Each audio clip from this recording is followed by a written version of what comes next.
Barbet avait été condamné le 8 novembre dernier pour mauvais traitement sur animaux. Des associations avaient fait appel de cette décision.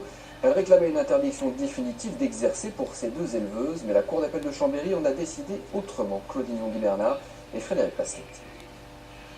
Les avocats, comme les sœurs Barbet, ne se sont pas déplacés pour entendre la décision de la Cour d'appel de Chambéry. Seules quelques parties civiles étaient présentes dans la salle d'audience déserte.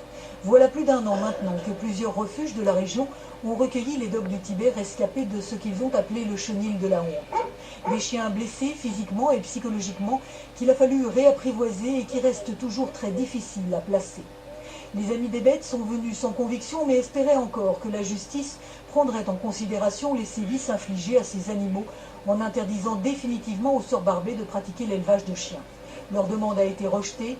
Déception. La défense des animaux n'est pas reconnue.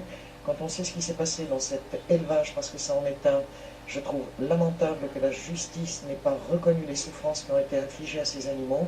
Je pense que les refuges qui ont recueilli ces chiens connaissent avec ces animaux tous les jours des problèmes de comportement, des difficultés à les replacer parce qu'ils sont extrêmement traumatisés. J'ai la joie et le bonheur de savoir que les nôtres au refuge Amis des Bêtes à Aix-les-Bains sont heureux, mais très difficilement plaçables.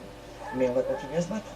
Au refuge d'Aix-les-Bains, sur les 16 dogs du Tibet recueillis, 11 ont trouvé une famille d'accueil, mais pour la directrice du refuge, ne pas interdire ce type d'élevage, c'est prendre le risque qu'un autre chenil de la honte existe à nouveau. Jacqueline et Françoise Barbet restent donc condamnées à 2 et 3 mois de prison avec sursis et 5 ans d'interdiction d'élevage.